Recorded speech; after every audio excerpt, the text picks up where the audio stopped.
रायगडच्या पेण तालुक्यातील पेणचे सिद्धार्थनगर येथील गावाखाली असणाऱ्या एका शेत तलावात पोहण्यासाठी गेलेले 3 तरुण बुडाल्याची घटना शुक्रवार दिनांक 20 जून रोजी घडली आहे। तरुण बुडाल्याची खबर वाऱ्यासारखी पसरली आणि त्यांना वाचवण्यासाठी तातडीने तरुण शेत तलावावर पोहोचले। मोठ्या शर्तीने त्यांना बाहेर काढण्यात आले।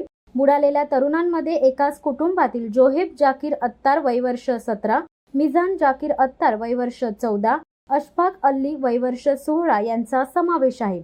या बुडालेल्या तरुणांना काही तरुणांनी बाहेर काढून तात्काळ रिलायन्स नागोठणे कंपनीच्या फॅमिली वेलफेअर सेंटरमध्ये आणण्यात आले। येथील डॉक्टर व स्टाफने शर्थीचे प्रयत्न करून प्राथमिक उपचार दिले आणि पुढील उपचारासाठी संजीवनी हॉस्पिटलमध्ये पाठवण्यात आले। दरम्यान शेतीवर जाण्यासाठी रस्ता नसल्याने बचाव कार्यात मोठे अडथळे आले। बुडालेल्या तरुणांना नागरिकांनी खांद्यावर उचलून बाहेर आणले। घटनेची खबर मिळताच पेण तहसीलदार तानाजी सेजाळ व नागोठणे पोलीस निरीक्षक सचिन कुलकर्णी रुग्णालयात दाखल झाले। यावेळी स्थानिक तरुणांनी वेगाने मदत कार्य केले। यावेळी नातेवाईकांनी रुग्णालयात मोठी गर्दी केली होती। शिवसत्ता टाइम्ससाठी धम्मशील सावंत, रायगड। दे धडक बेधडक वृत्त देणाऱ्या आपल्या शिवसत्ता टाइम्स न्यूज चॅनलला लाल बटन दाबून सबस्क्राईब करा आणि बेल आयकॉनला क्लिक करायला विसरू नका।